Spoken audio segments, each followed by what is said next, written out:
Please like and comment, it helps us grow. So, with one thunderous swing from Gono, a handful of lizard men were literally blown apart while he stood there looking fearless as hell. The guy who was milliseconds from getting murked had a brain-melting thought, wondering where the hell this goblin had even materialized from. Han-Ul strolled right in, utterly deadpan, reminding the man he was pretty damn sure he'd assigned a designated area to stay in. The man, practically pissing himself, sputtered that it was all a misunderstanding, and he'd just taken a wrong turn. Han-Ul just shrugged like he'd expected nothing less, ordering him to get back and treat his wounds while he handled the mess. There were 6 of those lizard men, and standing right in front of them were Gono and Han-Ul like 2 absolute psychopaths. The man instantly spun on his heels, shouted a frantic thank you, and bolted like his ass was on fire. Han-Ul then told Gono they were low on time and to wrap this carnage up quickly because they had a quest to knock out. Gono instantly agreed, and every lizard man in the vicinity let out an ear-shattering roar. Han-Ul just gave the coldest order to wipe them all out, and Gono vanished, in a literal flash. Using his raven's wing beat, Gono moved like a phantom around those lizard men, and their pathetic eyes couldn't track a single step.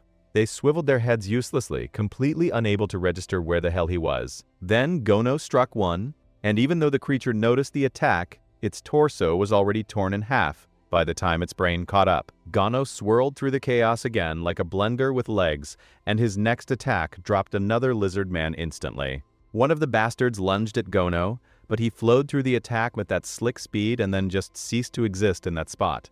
In the next eye blink, he was flipping backward above the lizard man, about to deliver a death blow from the sky. Han-Ul watched this absolute slaughter and thought it wasn't even a fight. These things were no match at all. He figured it made sense since Gono had already soloed an ogre before, so this was just a light warm-up. A lizard man then prepped an attack, and Han-Ul realized the scaly bastard was actually coming straight for him instead. He looked up, thinking he must look like the softer, squishier target compared to the murder goblin. Han-Ul even admitted to himself that yeah, he probably did look like the easier meal. He instantly fired up his Lord's Afterimage skill, and his stats got a disgusting boost borrowed from the strongest monster for 30 minutes. Han-Ul closed his fist and launched a punch into that lizard man with the force of a freight train.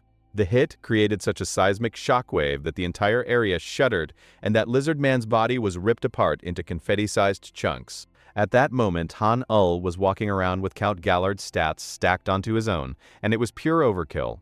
Right then, Gono finished his own bloody dance and trotted over with a happy little strut. Behind him lay a goddamn massacre of mangled corpses, all sliced and diced into abstract art. Han-Ul gave Gono a solid pat and praised him, and the goblin immediately got all bashful and embarrassed. He thought to himself that the little monster had already wiped out every single lizard man in the area. After that, Han-Ul offloaded 8 low-grade mana stones to the system, bumping his gold up to a cool 370. That first ever sale of a mana stone containing a lizard man's soul triggered a reward, and the Lord's Castle of Illusions handed him a premium gacha ticket. Han-Ul noted it was yet another gacha ticket and decided he'd give it a spin once the mission was over. Then Gono suddenly glanced at his wrist, and Han-Ul's stomach dropped as he realized only 7 minutes remained until the goblin had to return. He blurted out that there was a damn time limit, and it would suck massive balls if Gono poofed away right now. Gono immediately started rubbing his hands together and said something in his goblin tongue. The system translated, telling Han-Ul he could pay gold to extend the borrowed summon time, costing 5 gold per 10 minutes. Han-Ul's eye twitched as he griped that even this extortion cost money, but he paid the overtime without another choice. Gono got all cheered up instantly, practically glowing with mercenary joy. Then both of them suddenly snapped their heads backward, because an entire army of pig mallets was swarming straight toward them in a mob. Han-Ul froze, thinking what the actual hell and wondering where all these pig mallets had spawned from. This was a disaster, because how the hell was he supposed to move anywhere with the stampede following him?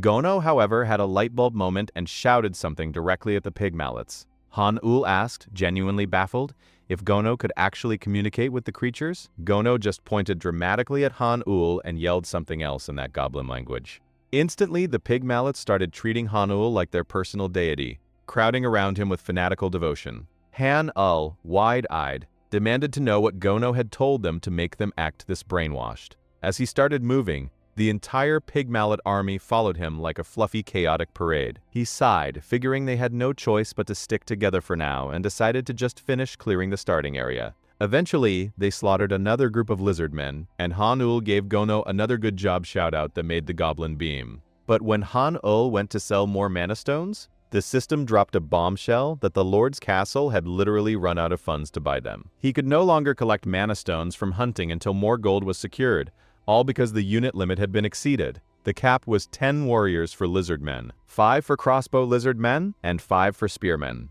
Han-ul thought he'd never imagined the Lord's castle actually going broke, and now there was a hard limit on how many of the same monster he could command. He decided there was no point in hunting any more lizard men anyway, since the real mission was just to save the pig mallets. So far, he'd saved about 60 of the little buggers, with only 17 remaining, meaning the Bolgal Guild had managed a pathetic 10 saves. But then he whipped his head back because the pig mallets abruptly started stampeding in a completely different direction. Han-ul yelled, wondering where the hell they were all going, and even Gono looked surprised. They immediately followed the rushing herd, chasing after the pig mallets at full speed.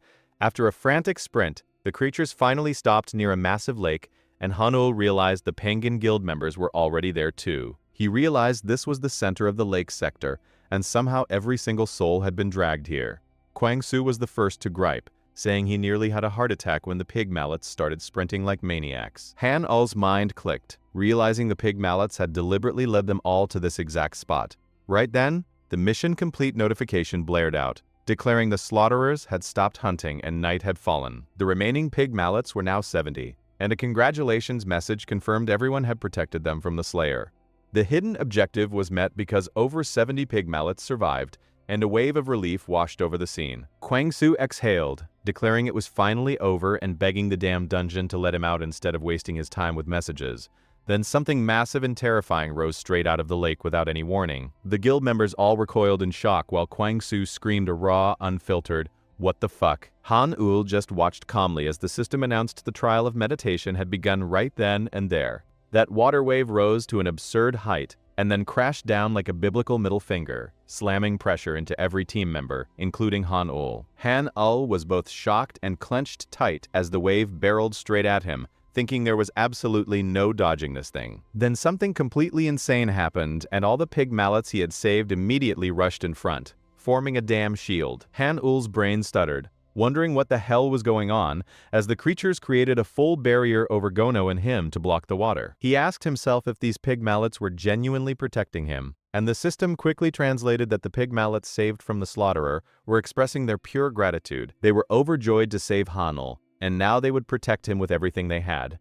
The system then ordered him to endure the trial for 10 minutes with the souls of the pig mallets he had gathered, and the countdown ticked alive. Han-ul never saw this coming, genuinely questioning whether these little bastards actually possessed that kind of power while staring at the barrier. He realized there was a damn good reason he had to save them, gather them, and herd them like a deranged shepherd. The trial of the gathered heart he finally understood, and the very pig mallets he saved were the ones shielding his ass now. The more he saved, the safer he was, which was a wild revelation until he glanced over at the guild members. Every single one of them was struggling like they were being waterboarded by a god. Han-ul wondered what the hell was happening with the others, and his eyes landed on Kwang Su. He saw that Kwang Su had exactly one lone pig mallet trying to save him from the wave, and that man was barely holding on by his fingernails. Still, 90 minutes and 19 seconds remained on this nightmare clock, and Han-ul seriously doubted whether they could last until the end. It wasn't just Kwang Su either, because every other hunter was in the exact same sinking boat,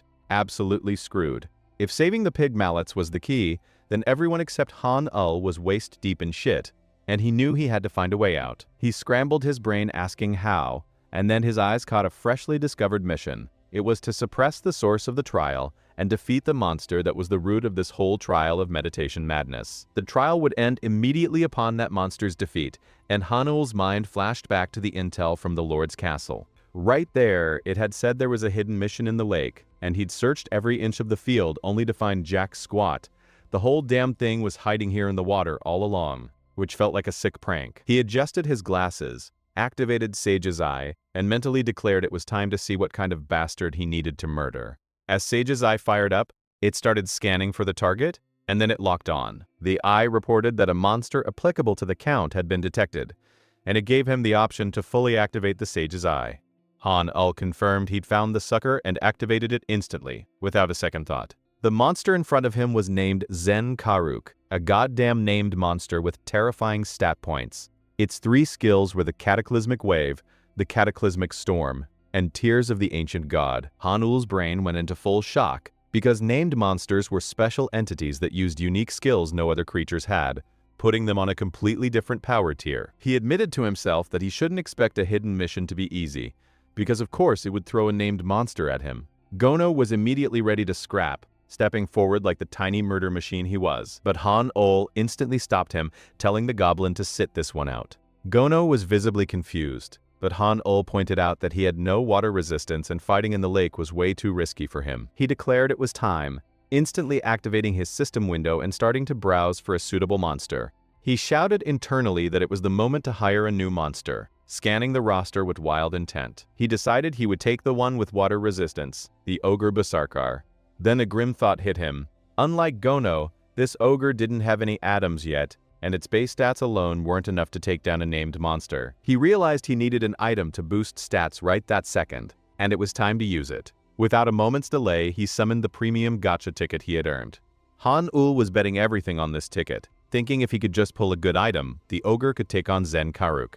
He said a quick prayer to the RNG gods and instantly opened the box using 1 premium gacha ticket. The item began summoning and erupted with a brilliant golden light, which sent Han-Ul's hopes through the roof because golden meant S rank. He was ecstatic for a split second, until just a hat materialized in front of him. Mildly disappointed, he blurted out a confused, "What the hell?" But then he saw a guild member getting absolutely ragdolled by those waves. He realized the current was getting stronger by the second, so he stopped overthinking completely. He instantly paid 420 gold, the hiring was successful, and the Ogre Basarkar was summoned with a deafening roar. Han-Ul convinced himself the hat had to be excellent if it was S rank, so he said just put it on the ogre and handed the hat over.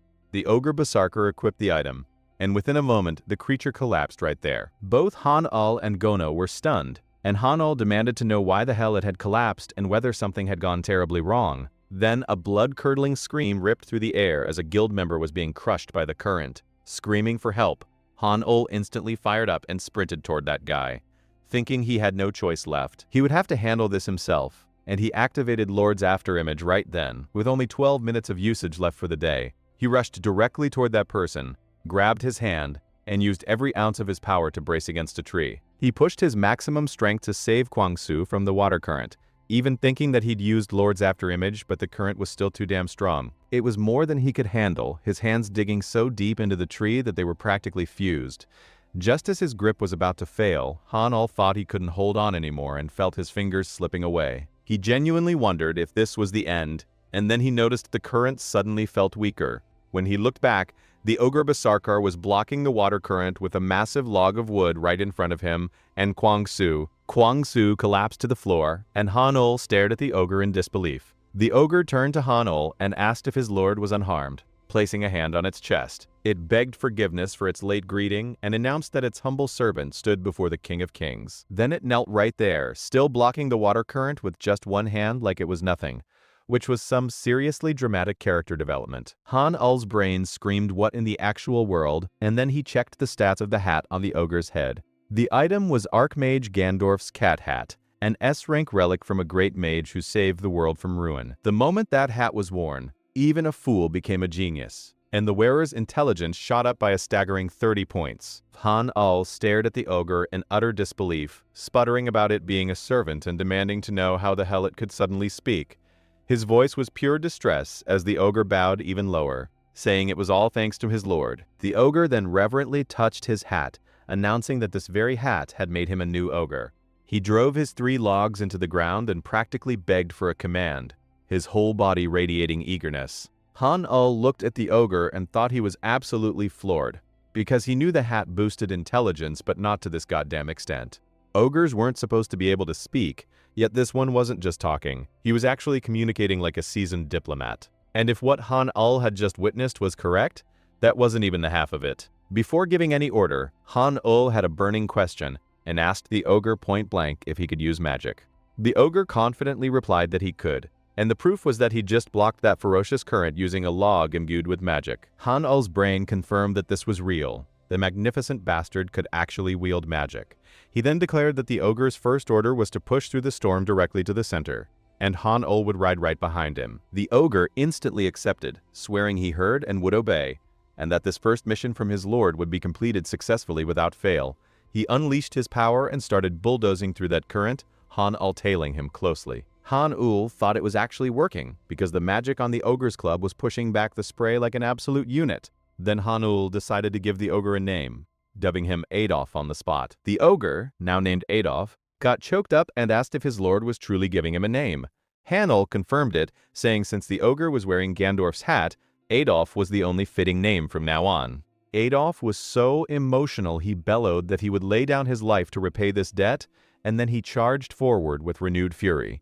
Han-ul kept following, thinking that at this rate, they'd reach the lake's center in no time flat. They were heading straight for the named monster, and the named monster inside suddenly sensed that something terrifying was coming. He realized that something had broken through his magic, and right in front of him, Han-ul was running like a man possessed. The named monster began chanting more spells, thinking that these were no ordinary intruders, but they wouldn't make it any further. He increased the water's force, and Adolf informed Han-ul that a special barrier spell was blocking their path ahead. Han-ul simply told Adolf to take his club and keep hitting one spot to see if it would break. Adolf replied that it wasn't that simple, because this was a complex multi-layered formula where 8 elemental systems were at play. Han-ul, picking dirt from his ear, asked who said anything about using magic. He just wanted Adolf to smash it with raw force. Adolf instantly agreed with a resounding affirmative, picked up that massive log, and struck the barrier head-on. Inside, the named monster felt the barrier shake, concluding that since they'd broken through his torrent, they must be a mage. He judged that the bastard was incredibly strong based on the impact, but he was certain the barrier would hold because it was impenetrable unless you used massive magic and physical force. The named monster smugly believed that mastering both magic and strength was impossible, so his defense was an unbreakable, invincible technique. But the ogre was built completely different, and he used his power and magic at the exact same time. A thunderous boom echoed as the barrier started to shudder violently, the ogre relentlessly attacking. Han-ul shouted encouragement, reminding Adolf that even bulletproof glass breaks if you keep hitting the same damn spot.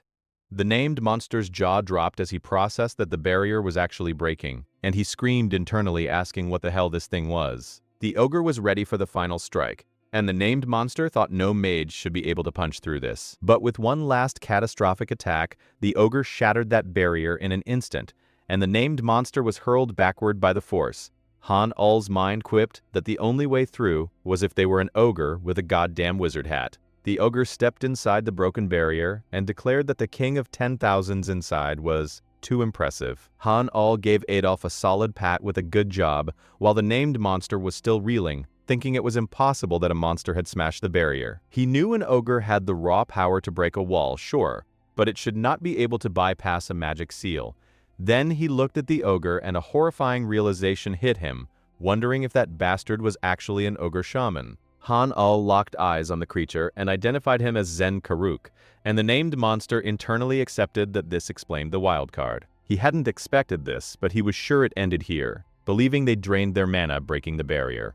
He charged magic into his wand, convinced he still had plenty of spare power left. He raised the water sky high and thought he'd kill them right then and there as the attack started hurtling toward Han-ul and Adolf. Adolf warned that the enemy's momentum was formidable, and Han-ul admitted that even the ogre would have a hard time blocking it. Han-ul then asked if Adolf could use long-range magic to keep the bastard back, and Adolf repeated the question as if processing it. Han-ul clarified that he needed to stop that guy from casting his own magic, and Adolf immediately understood his lord's will. Han-ul's plan clicked into place. Once Adolf fired off his magic, Han-ul would use his skill and charge in. But Adolf instantly hurled his log, now enchanted with magic, straight at the attack while it was still coming. The named monster saw it and thought he'd expected them to try to block his magic. But that was a stupid move because his defense was already prepared and no spell could break through it. The log kept hurtling forward, and within an instant, that attack struck the named monster square in the nose. He didn't even get a moment to think. Adolf's attack was so devastatingly powerful that it broke through the magic, the barrier, and smashed the named monster all in a split second. The monster's whole body was blown apart, leaving just one eye to process the impossible thought that he was actually going to die from this. He couldn't fathom what kind of magic had just hit him, and Adolf stood there calmly afterward. Han-ul then called out to Adolf, and Adolf responded with his usual formal title. Han-ul dryly pointed out that what just happened didn't look like magic at all. It looked more like the ogre had simply chucked a log. Adolf, utterly apologetic, asked for forgiveness and admitted he hadn't properly learned any spells yet. Han-ul, with a shrug, conceded that as long as they won, he guessed it was fine. Finally, the scene shifted to the main building of the Pangang Guild, where the leader was seated. Someone smashed a table while shouting that they were being completely serious, and that this hunter named Han-ul was the real deal who absolutely had to be recruited no matter what. The guild leader, an S-rank hunter named Choi Tango, turned and confirmed the name with a sharp, calculated tone. That name was Han-ul. Back in the dungeon, Han-ul let out an exasperated sigh and asked if that was finally everything for this godforsaken place.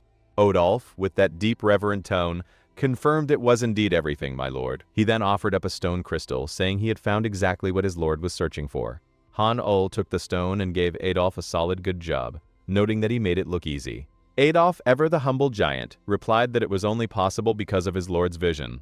Han-ul brushed off the flattery and told him to come on. He added that they should take care of the mana stones first. Instantly, he dumped the mana stones into the portal. One special soul stone was sold, and the Lord's Castle issued the rewards right away. The rewards were a special zone development permit and one premium gacha ticket. A payment of 4,000 gold was deferred due to the castle's current funds, and the named monster Karak was added to the Castle of Illusions. Han-ul then read a system notice that he could not deploy Zen Karak during a wave defense. He muttered that he would check the rewards later and said it was time to head back. Adolf responded with a crisp "yes, my lord," and followed without question. As the attack was over, Han-ul came back and declared he was glad to see everyone safe.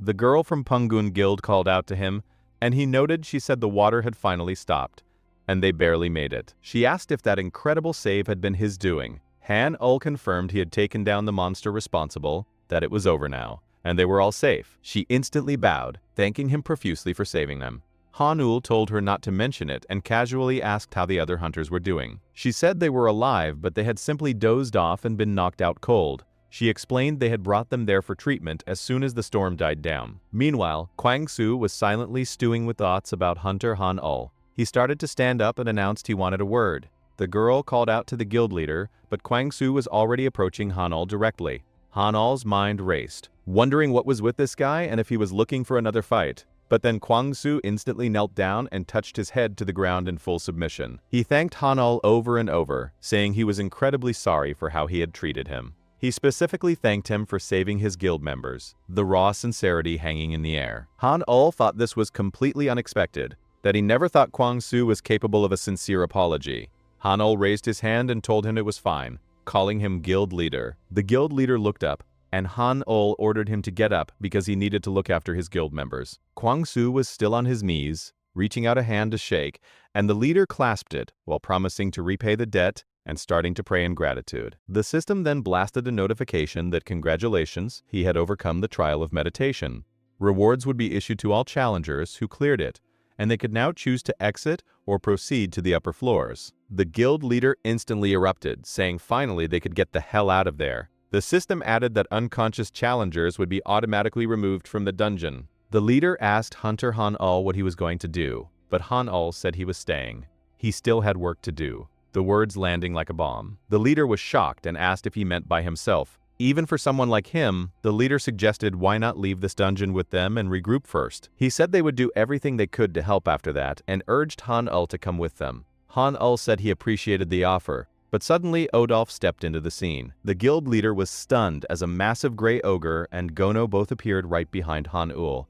Han-ul stated that he had some reliable teammates of his own, gesturing toward Adolf. The guild leader's eyeballs practically bulged out of their sockets. He stammered that he saw, and admitted Han-ul definitely didn't need any help. He said they would be going now, pure terror in his voice. Even Han-ul was a bit embarrassed, thinking they looked completely terrified, and yeah, Odolf was pretty damn intimidating.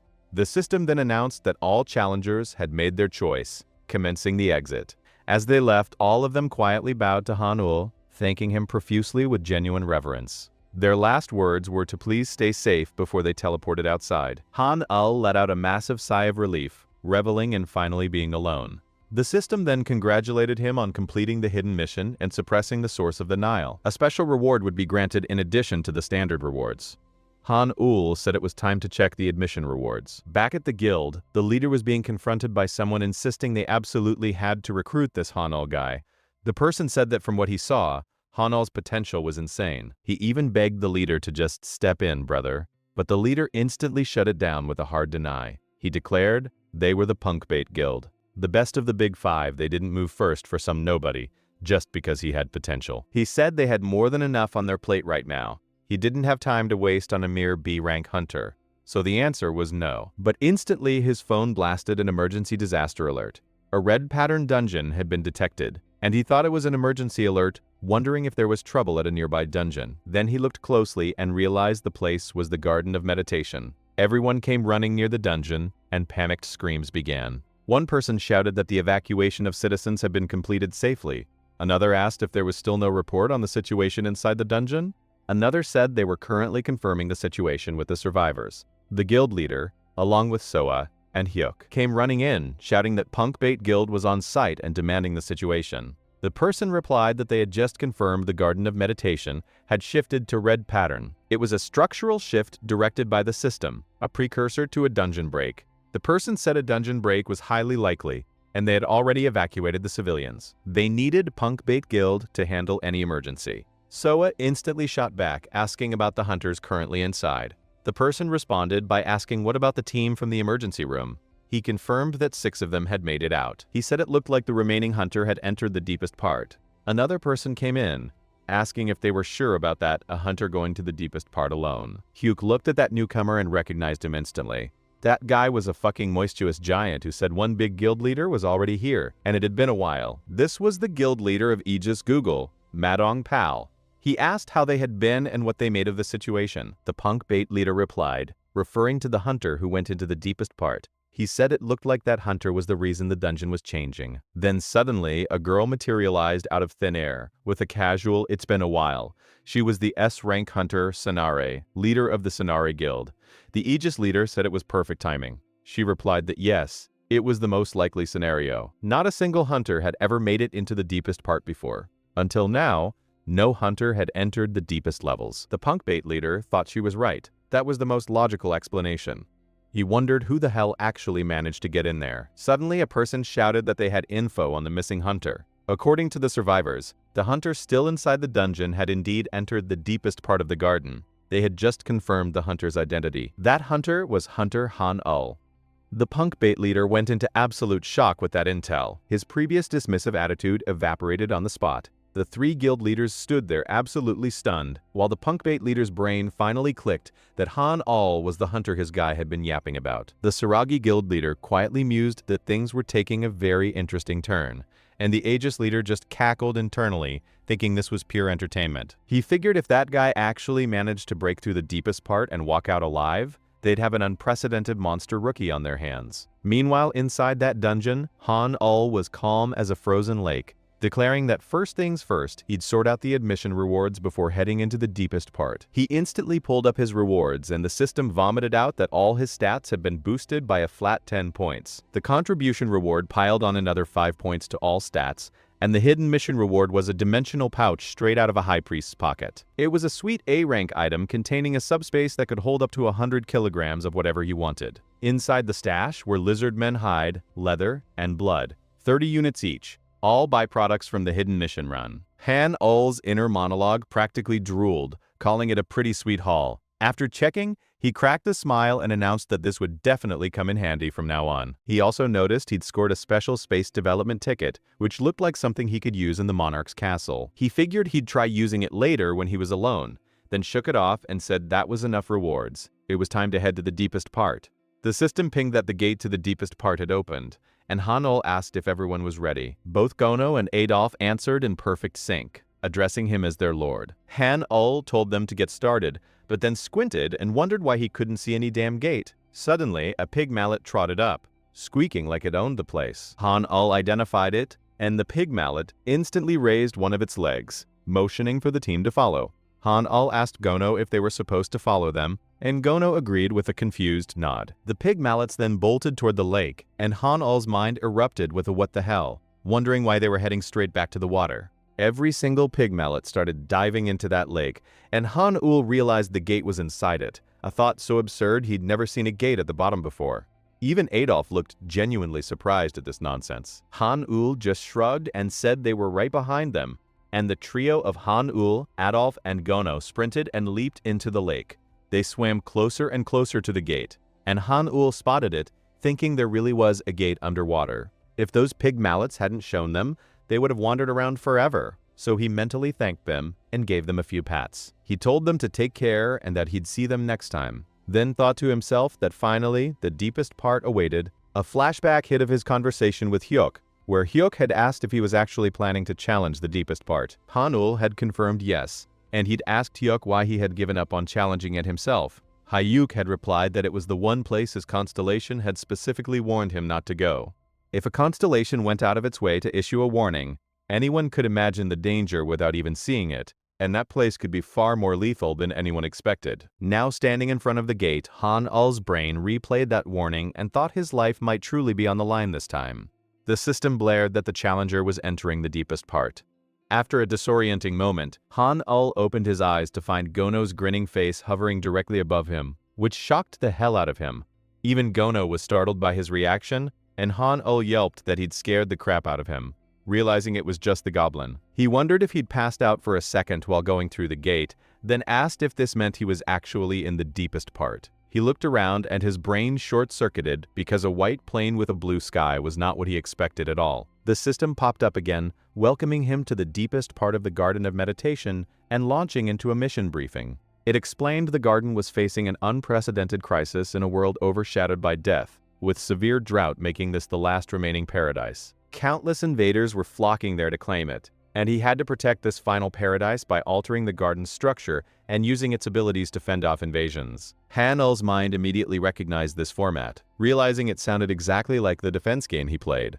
Suddenly, the system announced that the monarch's castle was intervening in the garden, the viewer from the space using his powers to do so. It provided a bird's-eye view of the garden, and Han-ul noticed the field layout was similar to his monarch's castle. He thanked his lucky stars, thinking that if the mission was a defense game, he was more than confident. The system instructed him to place garden structures first to prepare for the monster wave. Han-ul instantly activated his sage's eye and scanned around, saying he needed to see what kind of forces he had to work with. He cataloged a special structure that didn't consume placement count, the trees, and then the world face brass wall. That wall was made of vines parasitic to the world tree, with the tree's roots embedded inside, emitting mana to block monster advances. Next was the airy tree of charm and terrors, which scattered pollen when monsters approached, charming them and restricting their movement for 5 minutes. Then came the carnivorous plant Zyra, which devoured monsters within a 1-meter radius, trapping them in eternal suffering within its roots as they met their death. Han-ul sized them all up and declared them pretty formidable, thinking he could easily hold off waves with just these.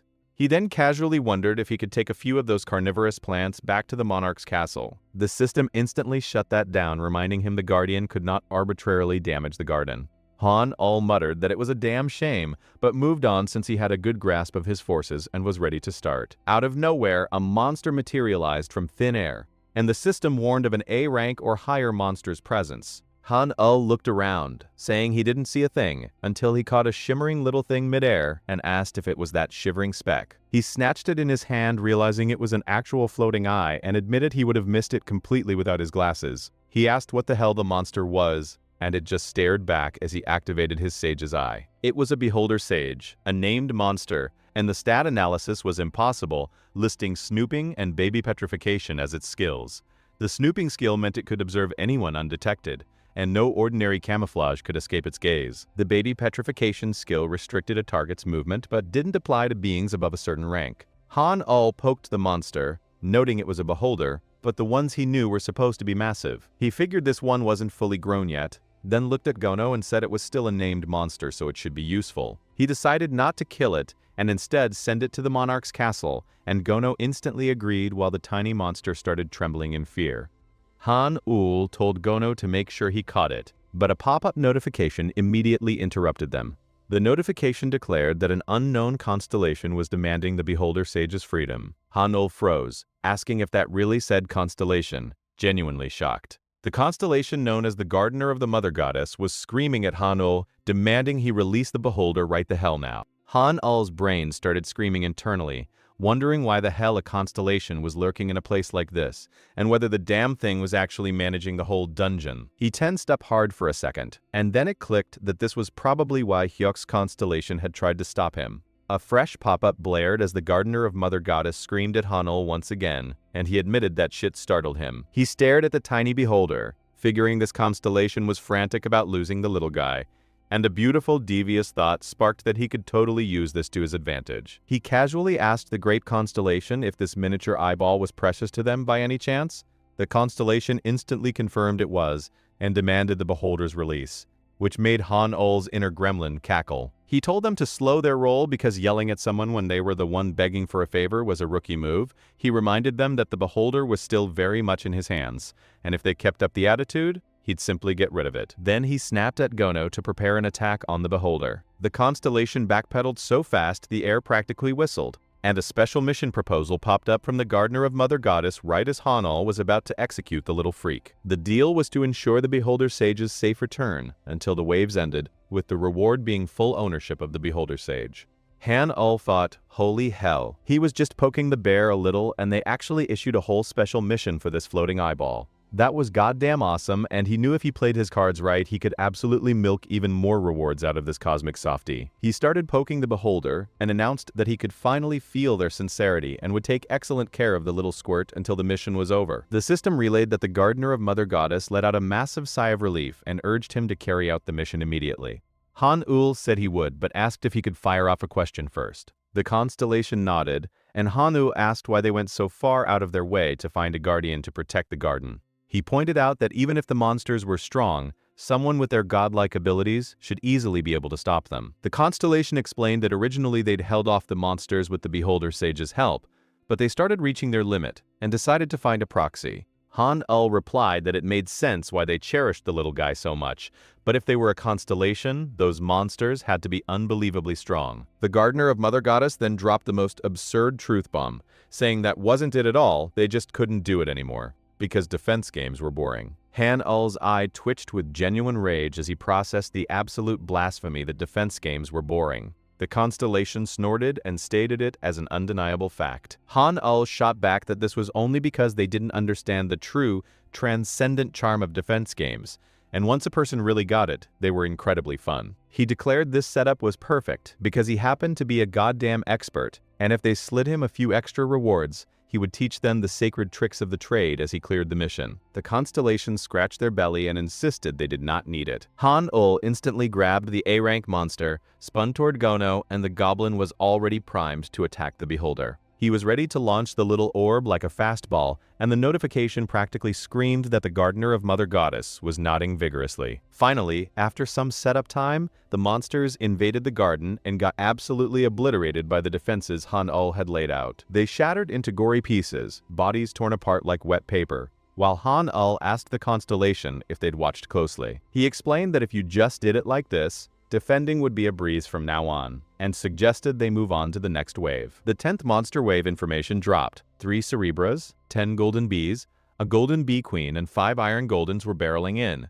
Han-ul glanced at the beholder and asked the constellation how they would handle this mess. The gardeners scratched their belly, and Han-ul thought they had absolutely zero intention of taking this seriously. He then asked if, by any chance, it wasn't that they found defense games annoying, but that they just flat out sucked at them. The constellation got offended, claiming they could at least manage that much, and submitted a layout plan with wounded pride. Han-ul saw it, thinking they were finally motivated, but then he actually looked at the layout and burst out that they were just going to cram 20 Zyras right at the entrance. He asked if they were serious, and they answered yes, which made him decide to provoke them further by shouting that the tactic was absolutely hopeless. The constellation insisted it was more than enough, but Han-ul cut them off, saying the attack power might be sufficient, but Zyra's movements were way too sluggish. That was precisely why the Oratory of Charm had to be placed alongside it, because the charm would immobilize the enemies and cover for Zyra's glacial pace. And that wasn't even the whole problem, since the Golden Bee Queen had an immunity to charms, so the Oratory wouldn't do jack to her.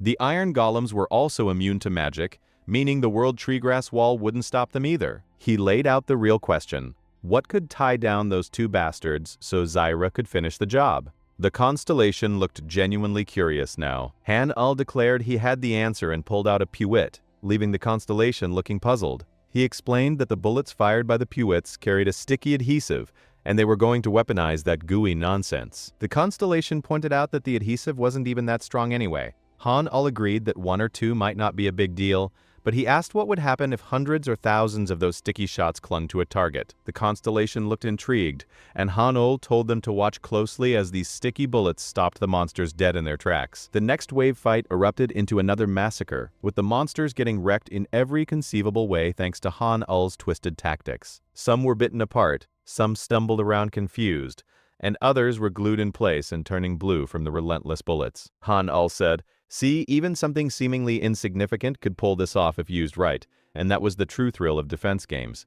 He asked if they should move on to the next wave, and the constellation was now watching with rapt fascination. The 25th monster wave information hit, a giant break-in, a wolf pack, and gold counts of 6, 5 and 6.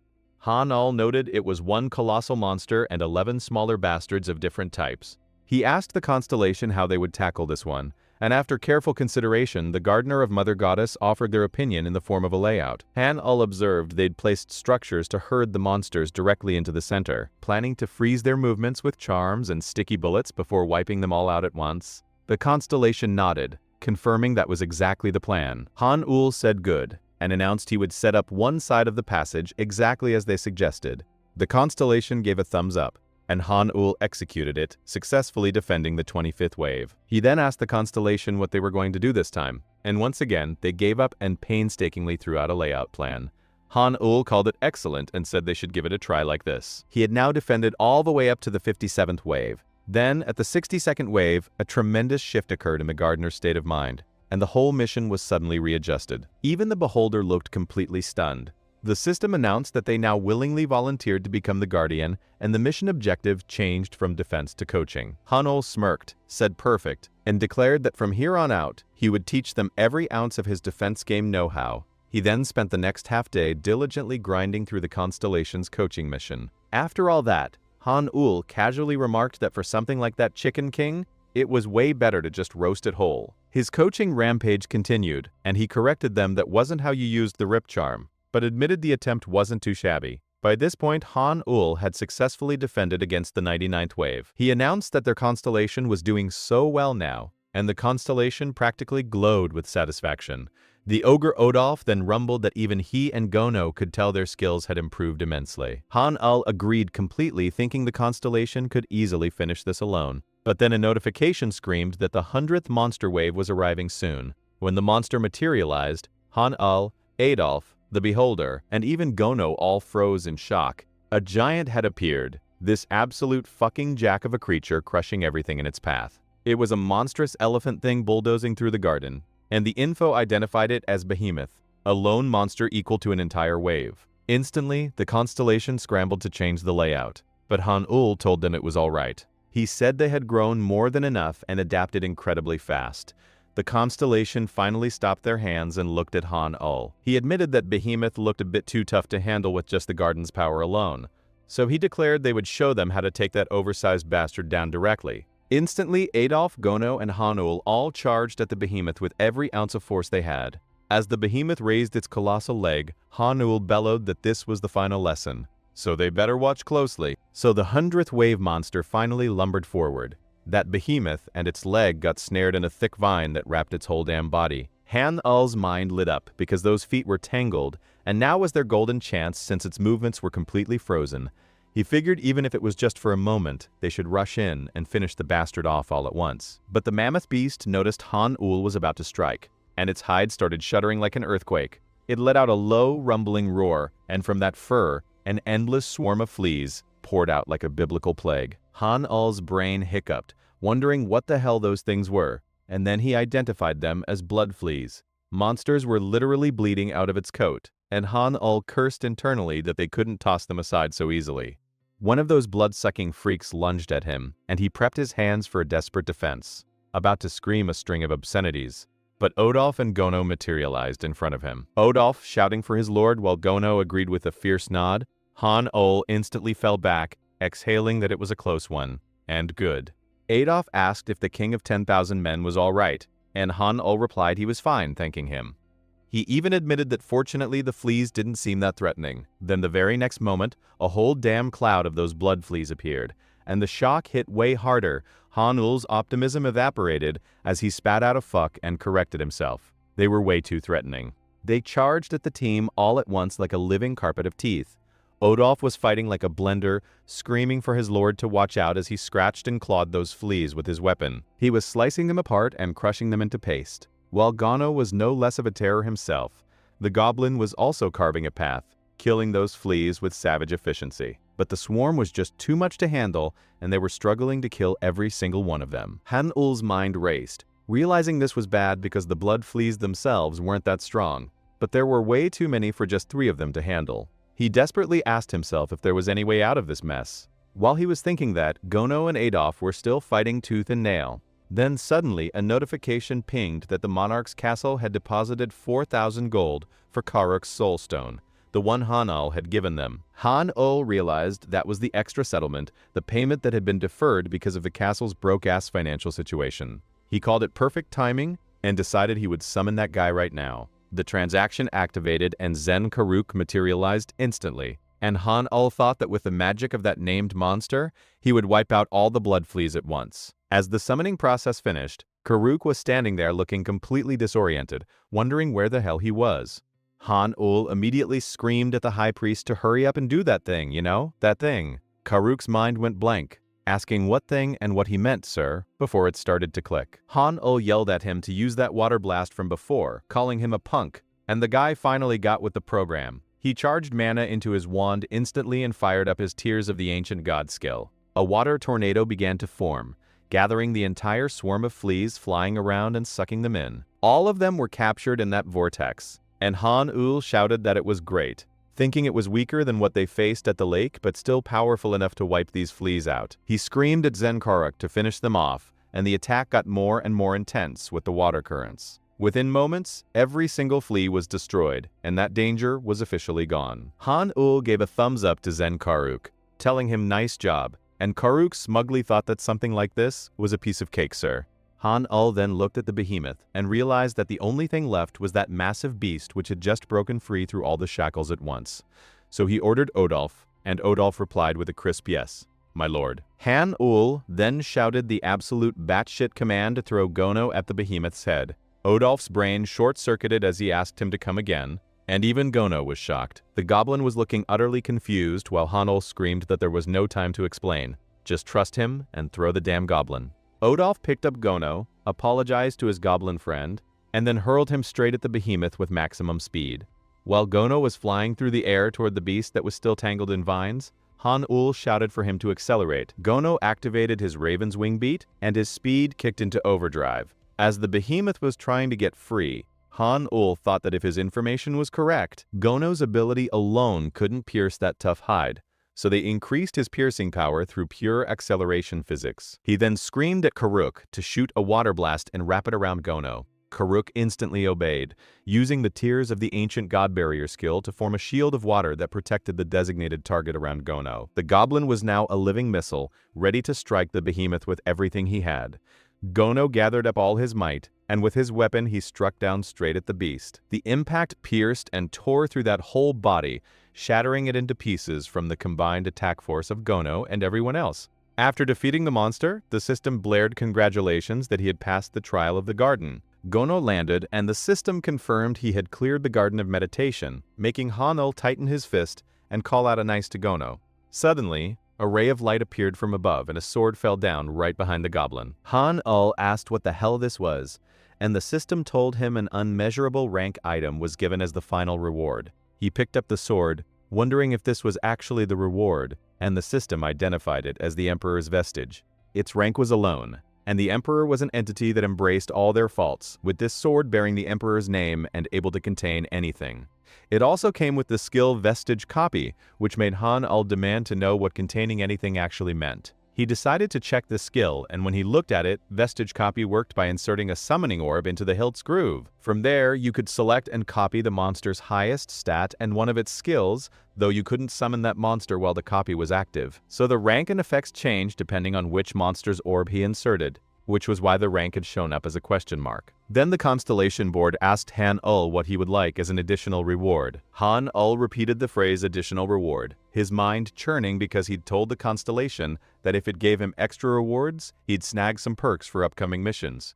He realized that was what this was about. a proper reward. He smirked, thinking that if this was a reward from the constellation, it had to be that. He pointed at the sword and called out to the constellation, demanding they bestow their authority upon him right then and there. He had already figured out that authority was a special power gained through a contract with a throne, and anyone who snagged it got insane stat boosts, killer skills, and a combat spike that could turn the tables on anything. If he could get that reward as his prize, it would help him out big time. The Gardener of Earth Mother immediately shut it down, stating the request could not be granted, and Han-ul reeled back in shock. He shouted, demanding to know why, and accusing them of just not wanting to form a contract with him. The Gardener of Earth Mother clarified that wasn't the reason, explaining that Han-ul wasn't currently in a state where he could form a contract with them. Han-ul asked what the hell that even meant, and the Gardener dropped the bombshell that he already had a future contract scheduled with another throne. He was so stunned his brain practically blue-screened, and he blurted out that it couldn't be right,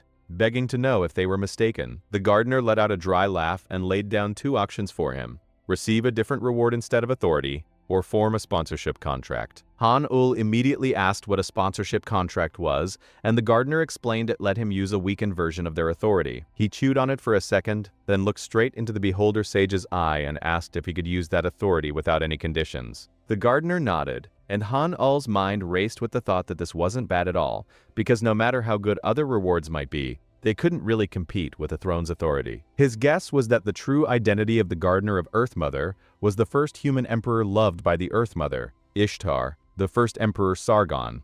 In all of history, the only Gardener loved by the Earth Mother was Sargon, so if that was who he was, it was a safe bet. His standing as a throne had to be ridiculously high, and Han-ul glanced at his system as the Gardener waited for his reply. He had already made up his mind and announced he chose to form a sponsorship contract with the Lord Throne. He tightened his grip on the sword, and the Gardener told him it was an excellent choice. A massive wave of energy erupted above Han-ul, surging straight inside him with a colossal fluctuation. Just like that, the sponsorship contract was sealed, and Han-ul gained a new ability through the power of authority. He now had resistance to poison, drastically slashing his chances of being poisoned. A sudden surge of energy in front of him caught him off guard, and he also gained resistance to fear, meaning he wouldn't lose his goddamn reason even in the grip of extreme terror. On top of that, every single stat got a flat boost of 10 points. Han-ul stared at the rewards and thought it was absolutely insane if this was the weakened version. He lifted his hands and felt genuinely glad he went with authority after all. The sponsorship contract was fully completed, and the Gardener transferred ownership of the Beholder Sage just as promised. Han-ul noted that the Lord Throne actually remembered the deal from earlier. After getting ownership, he also learned that owned monsters gained access to the Lord's castle information, meaning the Beholder Sage could now tap into that network. He held the little floating eyeball in his palm and smirked, saying he would take good care of this one. Karuk looked at the Beholder Sage like he wanted to swallow it whole, but then everything faded out.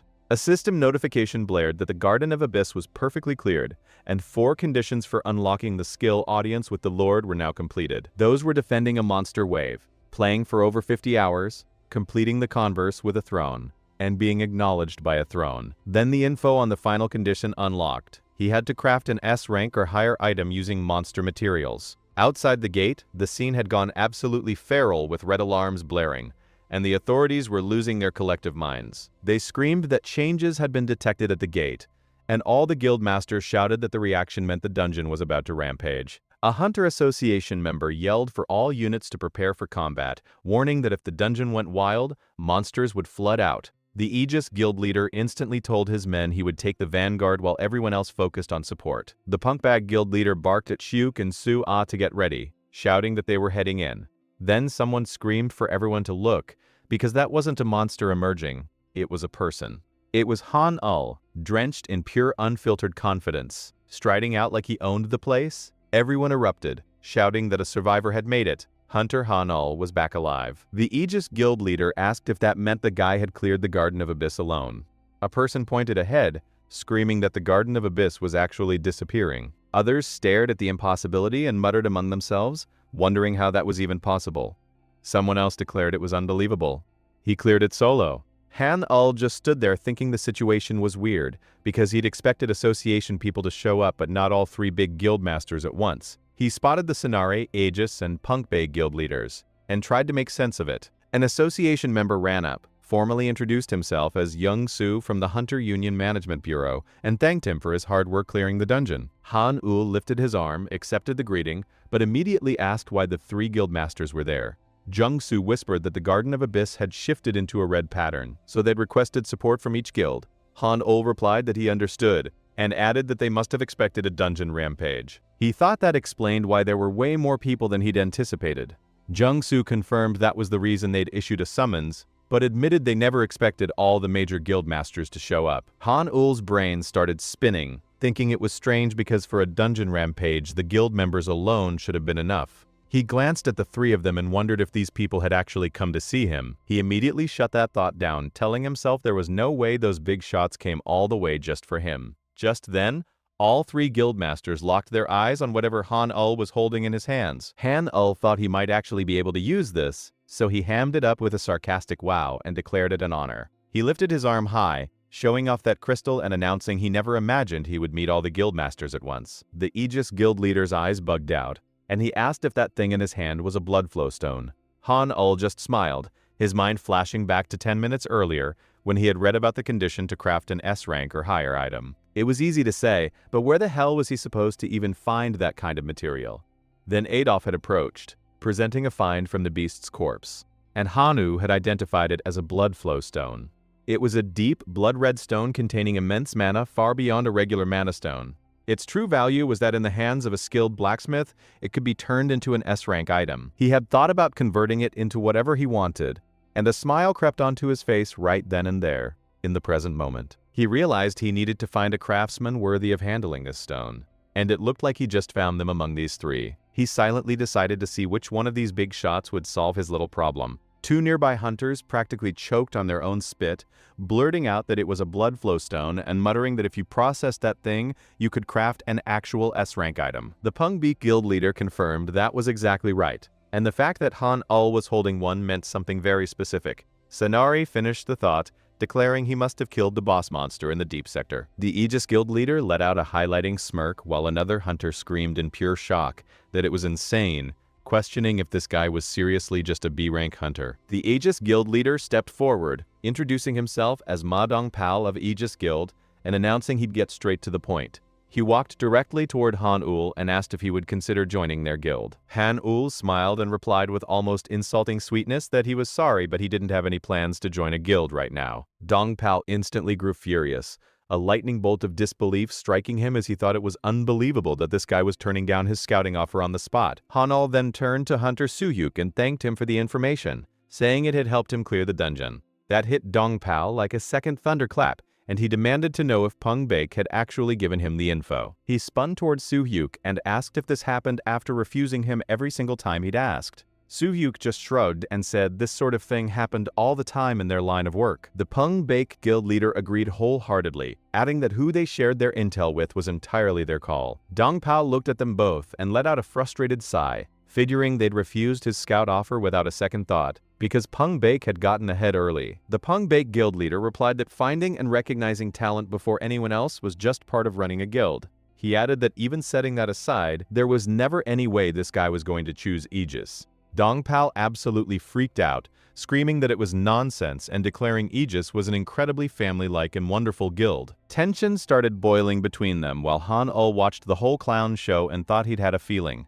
And these people were seriously there just to see him. He figured if he played this right, it was perfect. Right at that moment, Sanari noticed Han Ul and told him he looked like he was deep in thought. She pulled out her business card and told him to contact her. She handed it over, crossed her arms, and said she could give him what he wanted. She threw a sly side eye and a smile at Han Ul that he definitely caught. The next day, Han Ul was tapping on his phone screen, admitting he'd only ever heard of this place and it was his first time actually showing up.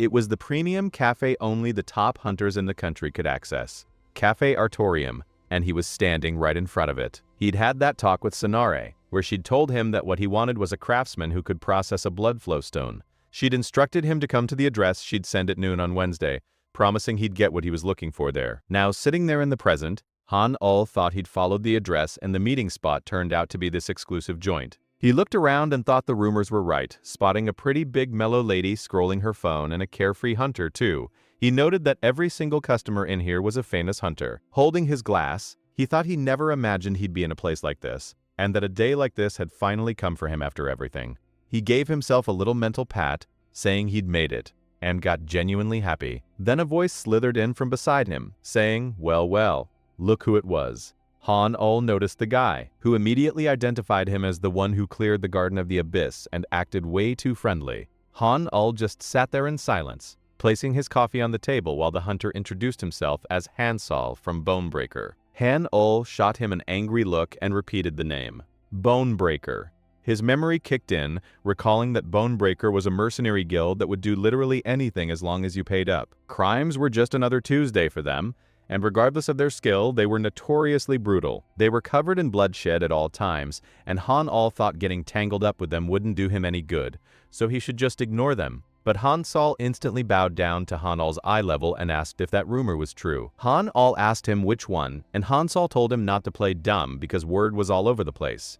He smiled and accused Han-ul of actually being under Pungbeak, but putting on an act as an unsigned rookie on purpose. He pressed further, asking if it was just a marketing strategy to sign with Pungbeak when he was at peak attention. Han-ul silently observed his words, while Hansol kept digging, demanding to know how much they were paying him. Han-ul instantly picked up his coffee cup again and smashed it down right there on the table.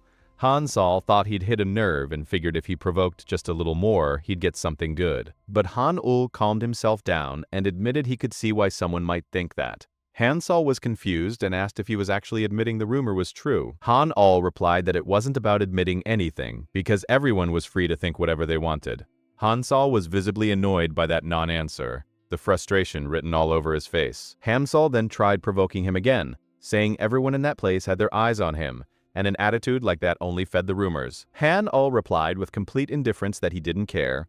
Because rumors were just rumors, Hansol was left absolutely speechless. He tried a different angle, telling Han-ul that as a rookie hunter, maybe he just didn't get how things worked there. Right from beside Hansol, a woman on high heels closed in and apologized for being a bit late, asking if a fight had broken out or something. Hansol turned and his face went pale, stammering that it was the Sanari guildmaster.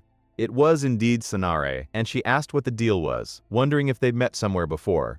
Hansol replied that yes, they had, a while back. Sanare then apologized, saying she had a hard time remembering people who weren't important to her, roasting him so casually it was surgical. Hansol internally seethed, calling her an arrogant little something, and turned away muttering that at her level it made sense she wouldn't remember someone from Bonebreaker. Before he could even finish his thought, Sanare crossed straight past him and sat directly in front of Han-ul. She asked if he'd been annoyed dealing with the riffraff, then assured him it was fine because it wasn't exactly at a level worth feeling bothered by. Hansol just stood there fuming, thinking about these people. Han-ul began talking with Sanare, but Hansol was burning with fury watching them chat.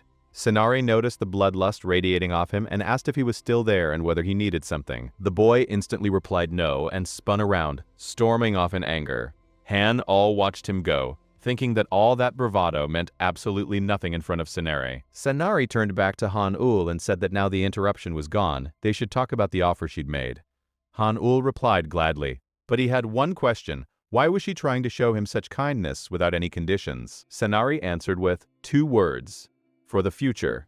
She elaborated that so his heart would tilt toward Sanari Guild. She was placing a counterweight called goodwill on the scale. She added that the weight she put down would be far heavier than Pungbeak's. Han-ul observed her cleverness, and he was actually sweating while thinking about Sanari Guild.